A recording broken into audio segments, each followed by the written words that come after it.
At dahil nga sa naging biyahe ng ating presidente, mga partner, yung kanyang hotel na pansamantalang tinutuluyan niya Nilusob. at kasama ng kanyang mga entourage, partner. Sinugod na mga Sino partner sumugod? Ang alam ko, ano yun eh. Ang alam ko, mga, ano yun eh.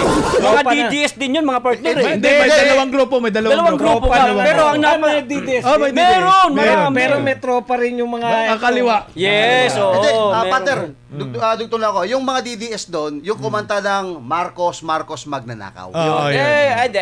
Eto yan. Wala tayong pakialam kasi hudang dalawang grupo yan. Ang Correct. importante dyan, Sinugod. sinugod. Ng Pilipino. Ng mga Pilipino OFW. Kasi nga, hindi na sila makatiis sa korupsyon na nangyari sa ating bansa na hindi niya kayang solusyonan. At doon siya pinahiya sa bansa kung saan magmamayabang siya, partner. Kasi nga daw, Tipid eh. papatigilin niya daw yung gera. Uy! Hoy! Ang galing! Oh, ihiling daw siya. Lupin na lupin pala yan! Oo. Ano partner, didi pa siya doon sa gitna? Hindi, wag na kayo tama man yun, okay man yun. okay ba yan? Pero ang tanong, papakinggan ba siya? Yun ang Oo. tanong doon. Kung yung sarili niyang bansa, napakaraming problema, hindi niya masolusyonan. Mga magnanakaw nga, hindi mapatigil Ayun eh. na nga pag pinatigil niya yung magnanakaw, edi maraming magnanakaw na madadamay.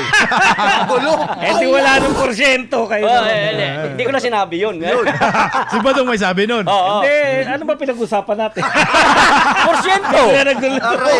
Porsyento! Biro lang po, Mr. President. Enjoy po kayo dyan sa New York. Alam mo, Mamahinga kayo habang buhay. Oo, mamahinga kayo. Panalangin nga namin sana Huwag na babalik. Alam niyo po mga kapartner, napakababa po ng rason ng gobyernong Marcos itong pagpunta po niya ngayon sa Amerika. Alam niyo ho, kabatikos-batikos po ito, 70th session ng UN Commission on the Status of Women. Yun lang ang pinunta niya. Samantala, ilang eroplano yung dala niya. Ayon po sa mga kumakalat ngayon, 2 eroplano pala to, partner. So, yung isa, nandun yung sakay sila ni Madam Lisa. So, siguro yung gabinete sa kabilang eroplano. Ang issue dito, partner, dahil nanawagan si Pangulong Bongbong Marcos kamakailan na magtipid tayo. Ang sabi niya, magtipid tayo dahil nga sa economic crisis na naranasan ng Pilipinas dahil sa digmaan sa Middle East. Lalo na po, hindi natin alam saan tayo kukuha ng langis. Kaya nga sinabi niya, yung pasok daw ng government official sa loob ng 1 linggo ay 4 na bisis na lamang para makatipid nga ho sa langis. Pero sila po ay nananawagan na magtitipid, pero yung kanilang mga ginagawa, hindi umuuyon sa kanilang mga sinasabi. Partner, mantakin mo ha, yung gastos pala ng eroplano papunta lang, partner, 30 million na.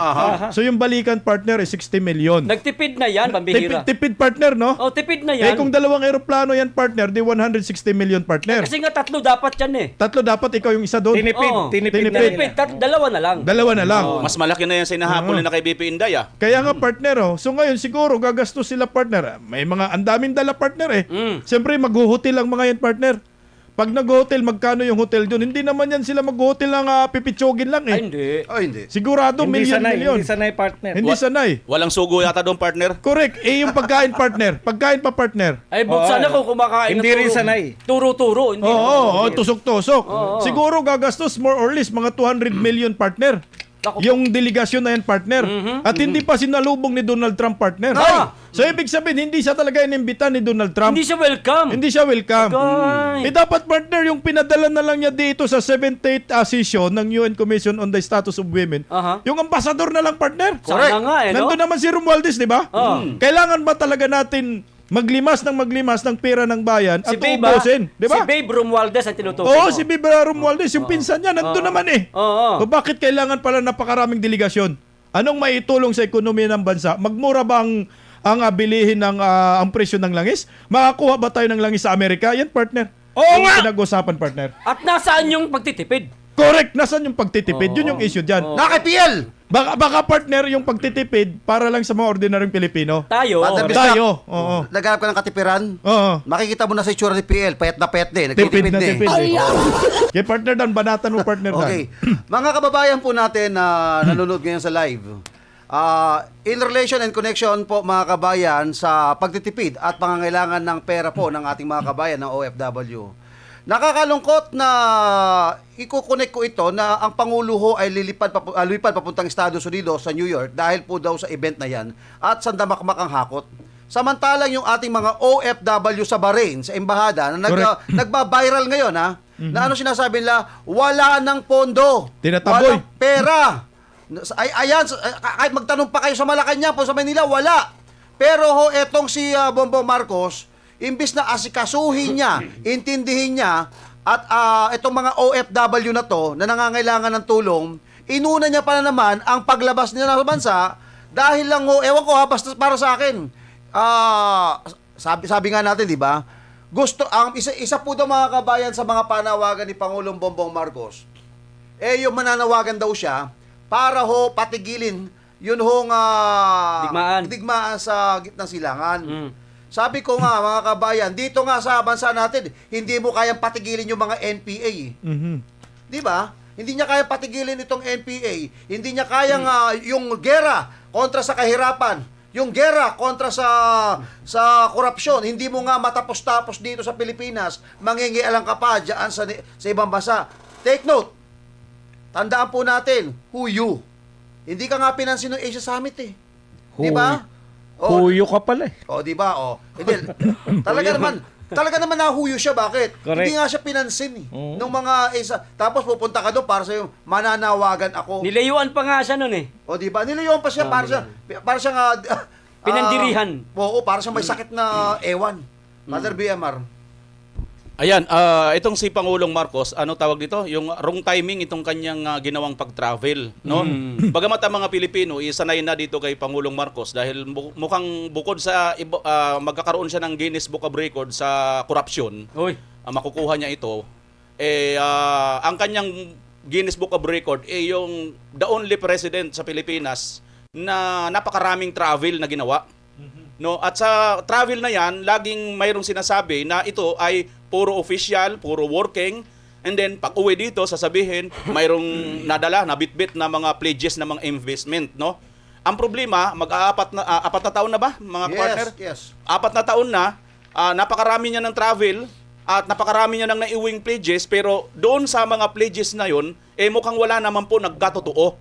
So ngayon, puro na lang tayo si pangako.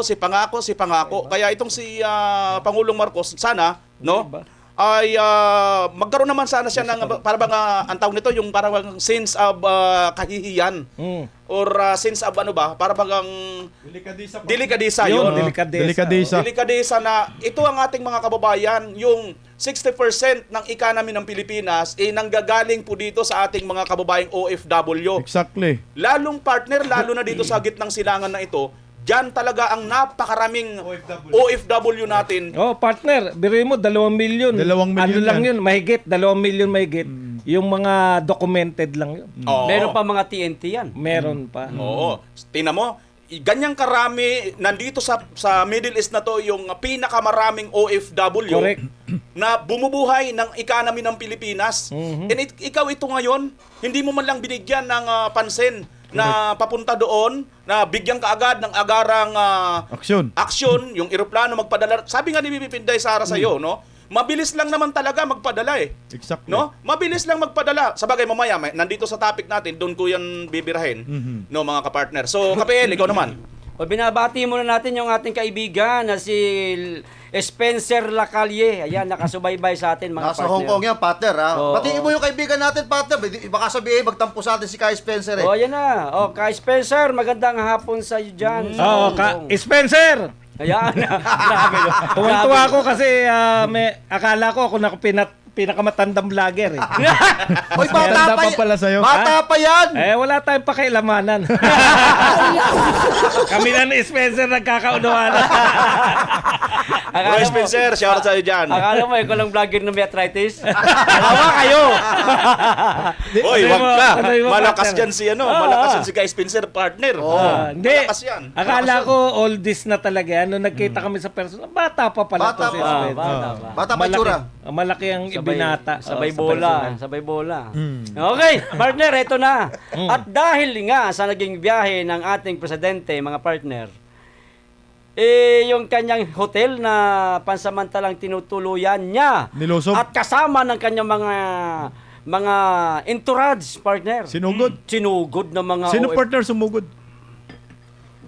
Ang alam ko, ano yun eh. Ang alam ko, mga, ano yun eh. Mga Tropa na. DDS din yun, mga partner eh. Hindi, may dalawang grupo, may Dalawang grupo Tropa ka. naman. Pero ang Ah, napa... may DDS. Oh, may din. Meron, Meron. marami. Pero may tropa rin yung mga... Ang kaliwa. Yes, oo. Hindi, meron. Pater, dugtong lang ako. Yung mga DDS doon, yung kumanta ng Marcos magnanakaw. Oo, yan. Eto yan. Wala tayong pakialam kasi hudang dalawang grupo yan. Ang Correct. importante dyan, Sinugod. sinugod. Ng Pilipino. Ng mga Pilipino OFW. Kasi nga, hindi na sila makatiis sa korupsyon na nangyari sa ating bansa na hindi niya kayang solusyonan. At doon siya pinahiya sa bansa kung saan magmamayabang siya partner kasi nga daw Tipid eh. papatigilin niya daw yung gera. Uy! Hoy! Ang galing! Oh, ihiling daw siya. Lupin na lupin pala yan! Oo. Ano partner, didi pa siya doon sa gitna? Hindi, wag na kayo tama man yun, okay man yun. Ay, okay ba yan? Pero ang tanong, papakinggan ba siya? Yun ang tanong doon. Kung yung sarili niyang bansa, napakarami problema, hindi niya masolusyonan. Mga magnanakaw nga, hindi mapatigil Ayun eh. na nga pag pinatigil niya yung magnanakaw, edi maraming magnanakaw na madadamay. Di wala nang porsyento kayo. Hindi ko na sinabi yun. Si Badong may sabi nun. Oo. Hindi, ano ba pinag-usapan natin? Porsyento! Porsyento! Biro lang po, Mr. President. Enjoy po kayo dyan sa New York. Alam mo, Mamahinga kayo habang buhay. Oo, mamahinga kayo. Panalangin nga namin sana Huwag na babalik. Mga partner, ito totoo dalawang panyanyari yung talagang wala talagang delikadesa, no? Correct. Biruin nyo, pinagtitipid nyo yung mga Pilipino. Katunayan nga po, tama yung partner, meron na 4 days na lang ang gobyerno. Ang trabaho sa gobyerno. Para makatipid.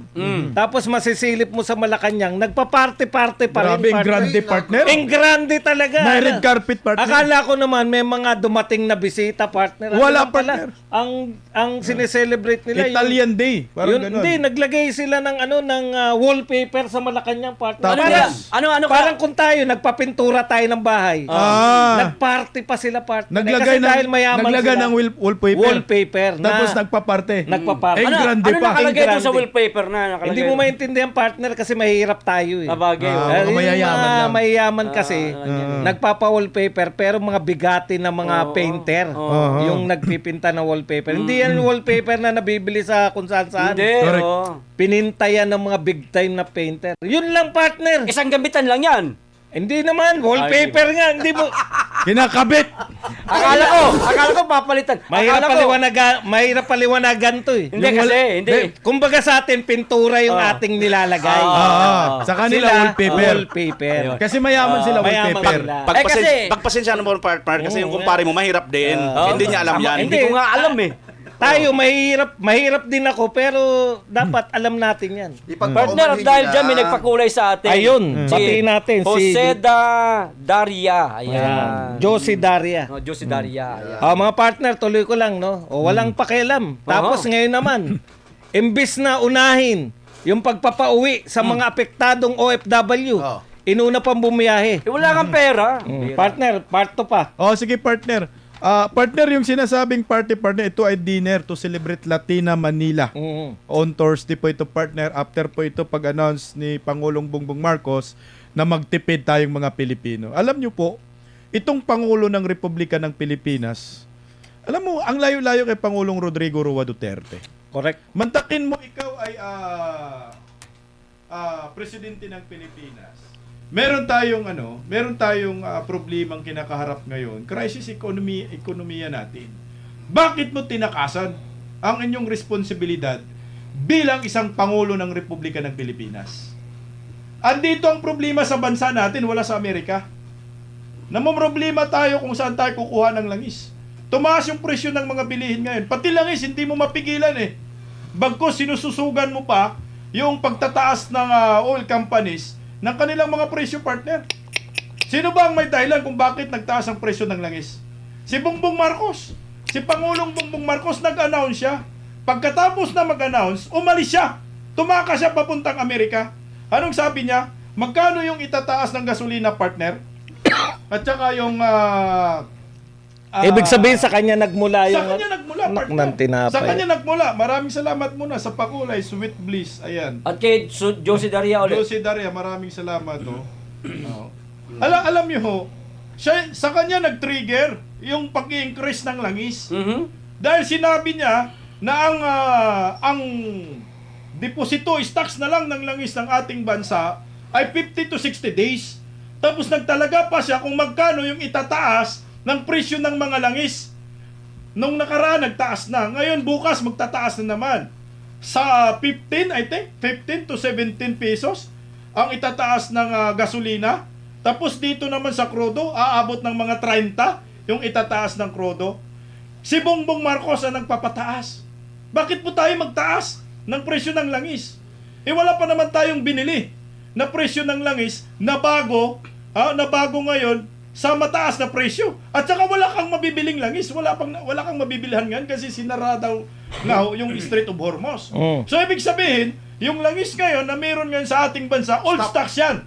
Pag sinasabi mong old stocks, so ibig sabihin hindi mo yan nabili ng mahal, kundi nabili mo yan ng mura. Bakit? Sasabihin mo sa mga oil companies, magtaas kayo ng presyo. Hindi ba basic economics 101 lang eh. Kung nabili mo ang produkto mo ng mahal, ibibinta mo ng mahal. Kung nabili mo ang produkto mo ng mura, ibibinta mo ng mura. Dapat. Ngayon, nabili mo ng mura yung langis na yan, old stocks na yan, bakit ibibinta ng mura at mismong gobyerno pa ng Pilipinas ang nagtatalaga ng presyo, partner? Mga wala... partner, Kalma, Dan. Easy.